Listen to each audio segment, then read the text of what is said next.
Welcome to the deep dive. Today, we're really getting into something fascinating. The letters Vincent van Gogh wrote to his brother Theo, specifically between, let's see, December 1878 and September 1880. Right. And these aren't just, quick notes. They're incredibly personal, giving us this raw look inside Vincent's head as he's grappling with purpose, faith, society, Yeah. all of it. Mm-hmm. And crucially, it leads to that huge decision to become an artist.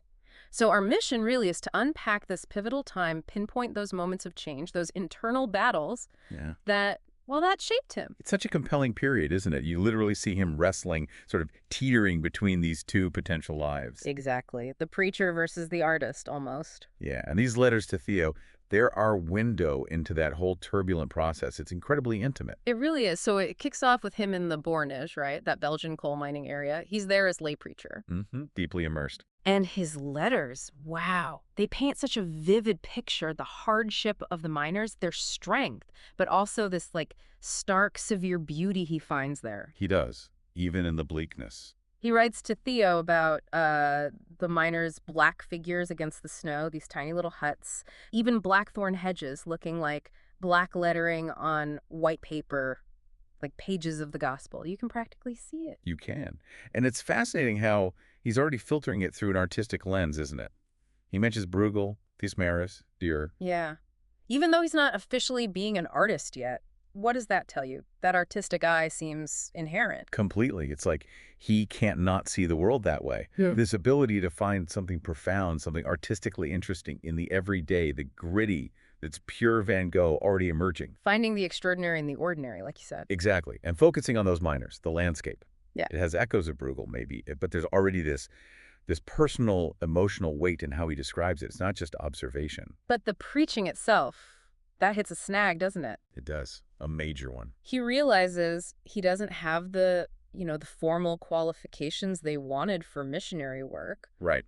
The establishment kind of shuts him out. And that must have created such friction. He's got this spiritual drive, this desire to spread the gospel, but then there's this other part of him, the artist, that's seeing everything so intensely, even in a place where, as he says, they do not even know what a painting is. It's like these two forces are pulling him apart. Oh, absolutely. The visual world just keeps grabbing him, doesn't it? Yeah. Even when he's trying to focus on his ministry. Yeah. That way of seeing, that artistic perception, it seems totally fundamental to who he is. It's not something he could just switch off. And that urge to capture it, it's starting to push back to the surface. And then comes July 1879, a big moment. Yeah. His appointment in Wasmes isn't renewed, so he moves to Kuzma. And that's when drawing really starts to take hold. It does. He calls it his main interest. He's asking Theo for books on drawing, right? Yep, books on draftsmanship. And then his old boss, Mr. Tersteeg, sends him paints. Paints. So it's becoming tangible. And the sketchbooks, they start filling up. Page after page, it feels like that rejection from the church, maybe unintentionally, created this space, this vacuum. That art just rushed in to fill. Exactly. Drawing becomes more than just, a hobby. It's his new way of engaging, of processing everything.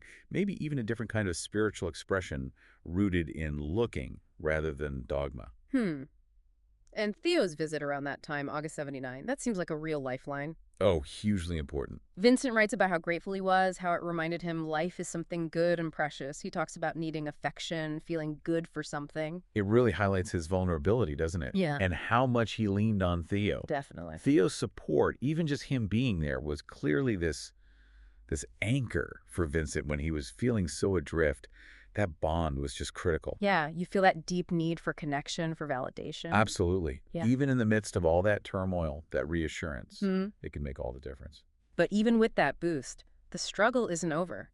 Not by a long shot. No. He's wary about plans for improvement and change. You really sense the scars from past hopes being dashed. That analogy he uses is so telling. The patient, wary of remedies worse than the disease. Exactly. It shows this deep-seated caution, maybe even cynicism, born from disappointment. And he's really strong on following his own gut, isn't he? He brings up that example of the misattributed Memling painting. Right. Which seems like an odd detail, but it's significant. How so? Well, it shows his developing eye, his ability to see beyond the surface, to value authenticity over just, technical skill or reputation.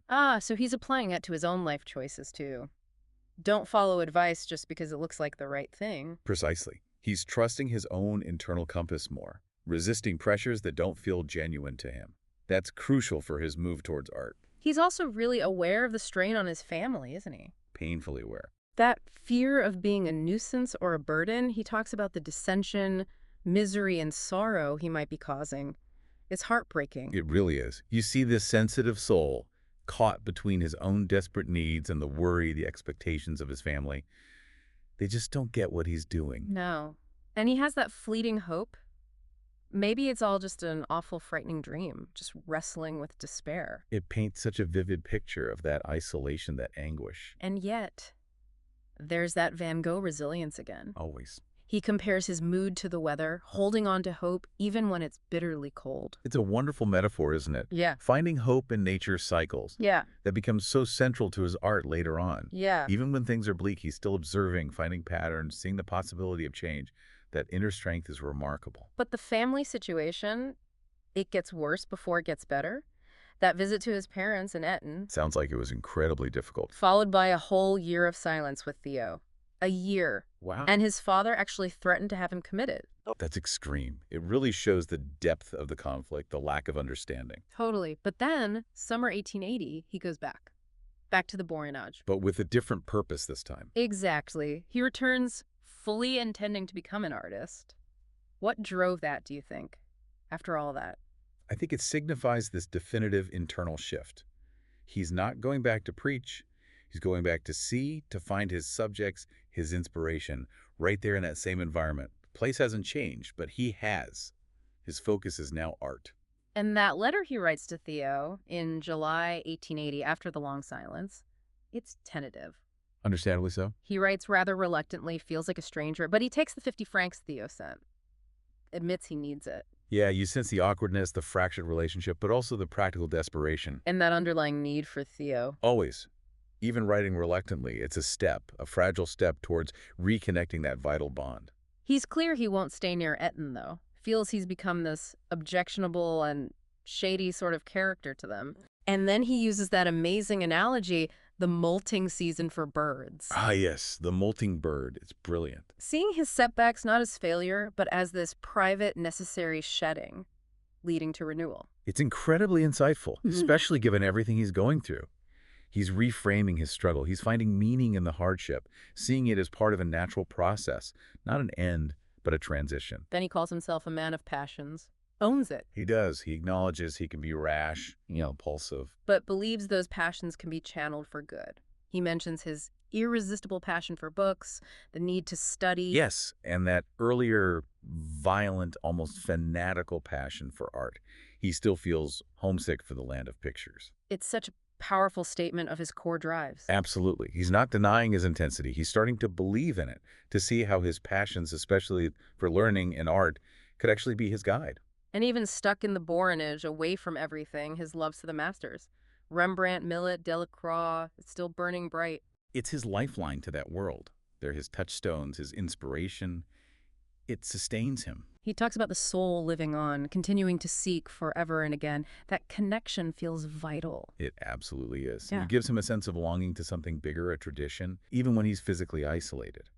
It connects his past dreams with his future hopes. He chooses active melancholy, he calls it, not despair. Right.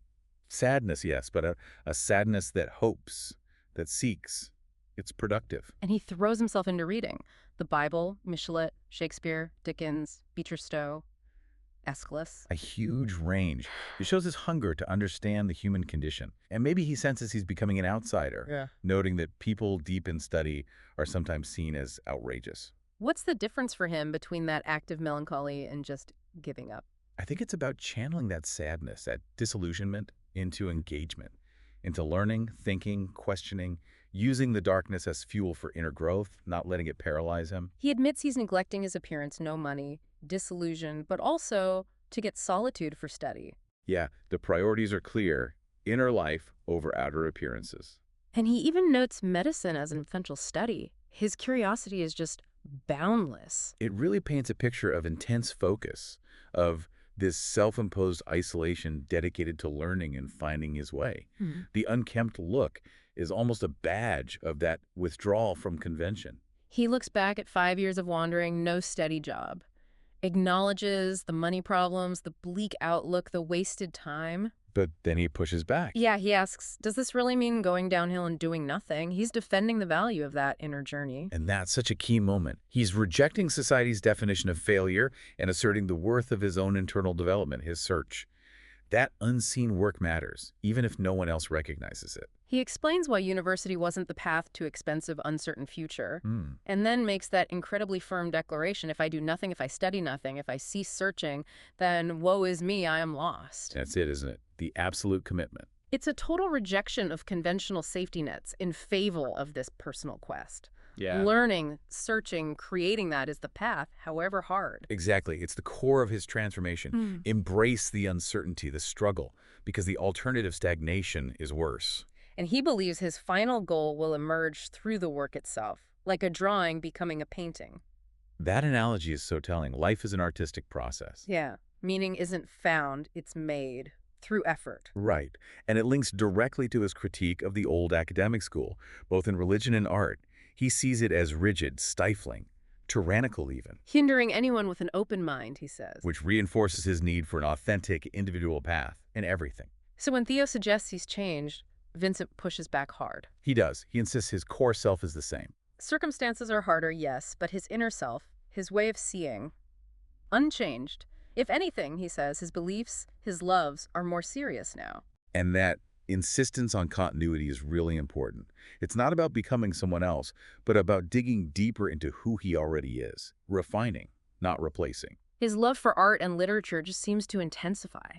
He's finding these deep connections, Rembrandt and Shakespeare, Correggio and Michelet. Seeing that same reality, more real than reality itself in all these great creators. And he says the love of books is as sacred as the love of Rembrandt. They're complementary, essential. It shows how integrated his thinking is becoming. He's building this rich inner world where art and literature nourish each other, revealing these profound truths about humanity. Then there's that heartbreaking metaphor, the great fire in his soul. Oh, yes. So powerful. A fire no one comes to warm themselves at, only a little smoke seen by passersby. And he wonders, should he just tend it alone?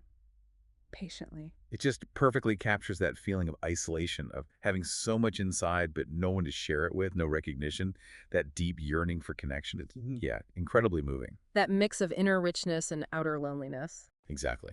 But even then, he holds on to hope. Things are bad now, but improvement is possible. Finds comfort in Sylvestre's idea of la patrie, your surroundings, what nourishes you, what you love. And connects it to his own developing faith that good and beautiful things come from God. It's becoming more personal, less institutional. Absolutely. He thinks the best way to know God is to love many things, deeply, intelligently. Like loving Rembrandt, or studying history, or even experiencing sorrow. These can be paths to belief. Yeah, finding the divine in the essence of great art, great writing. He tells Theo to read the Bible, the Gospels, to find profound thought there, too. It's a very synthesized spirituality he's forging. It really is. It's rooted in direct experience, empathy, creativity, intellectual engagement. Wow. Love and understanding are the keys, not just dogma. He knows people see him as absent-minded, dreamy. Admits it might be his fault. But suggests it's part of a deeper inner life. Right. And he makes that distinction, the ne'er-do-well by nature versus the one by circumstance. Someone longing for action but trapped. Which leads directly to the caged bird. Ugh.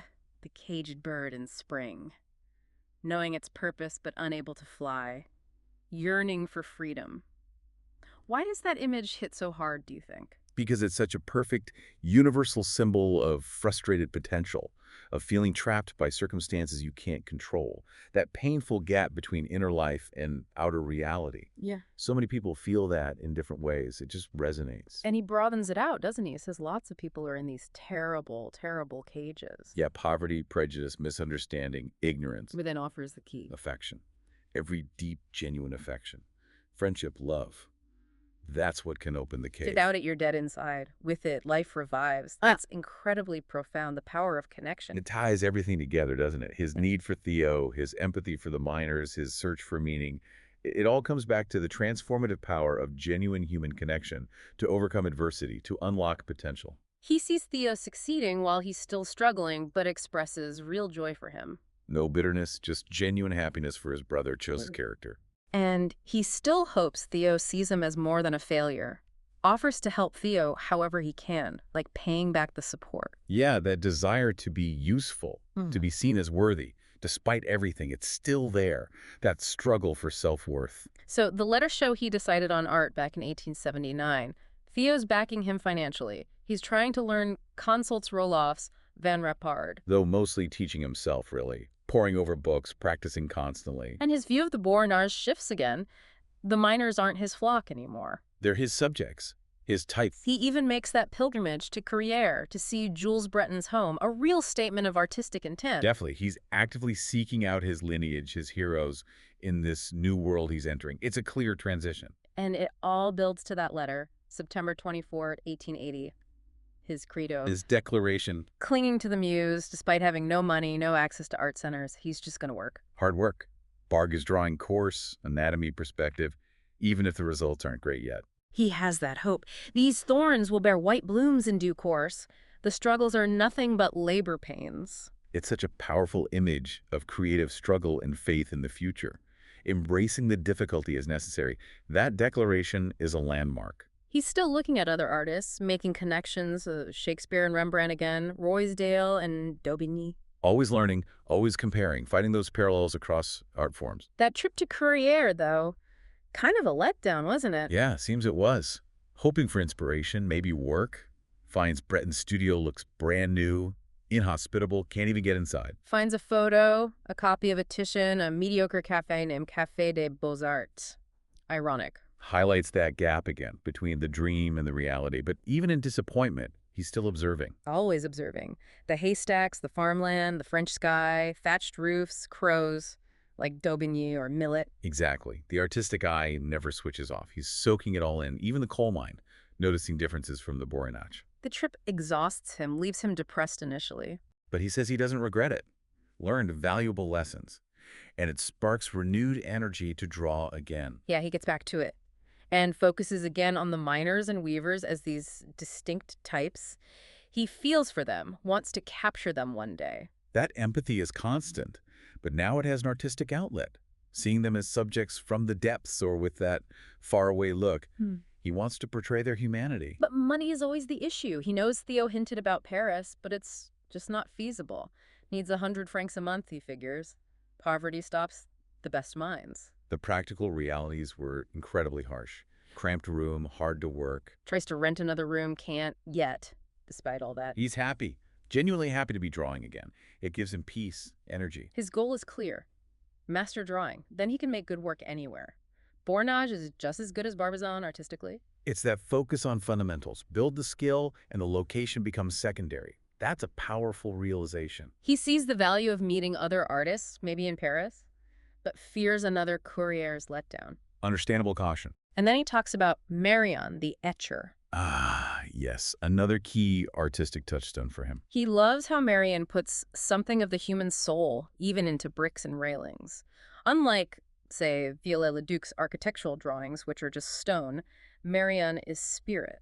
That distinction is crucial. He values emotional resonance, that human touch, above mere technical accuracy. It's like Dürer's Melancholia or Tissot or Maris. Says Marion must have loved the stones he drew, like Dickens, Sidney Carton loved Paris, and sees that human soul even more clearly, maybe more evangelically, in Millet or Breton or Israel's. It shows what he's striving for in his own work, not just representation, but conveying deep feeling, that human spirit. He sees connections everywhere. Marion, John Kind, Seymour Hayden. And it leads to that final, determined statement. Just wait, and perhaps you'll see that I too am a workman. Aspiring to make sketches with something human in them once he masters the basics. It's a powerful note to end this period on. It really is. It sums up the journey.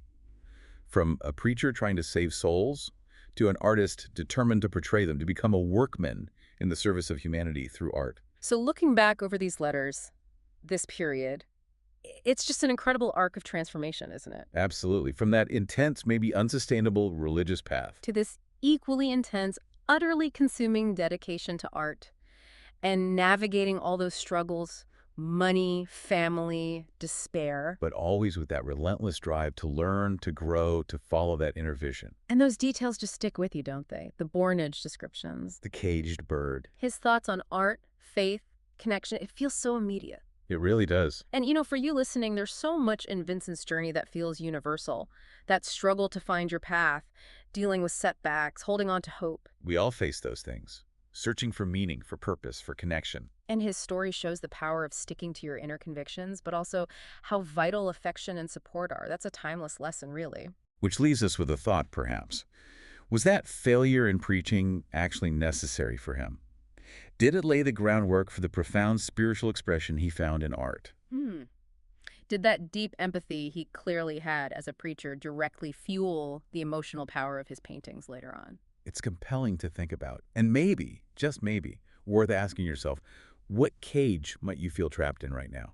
And what kind of affection, what person, what passion, what connection might hold the key to opening it for you?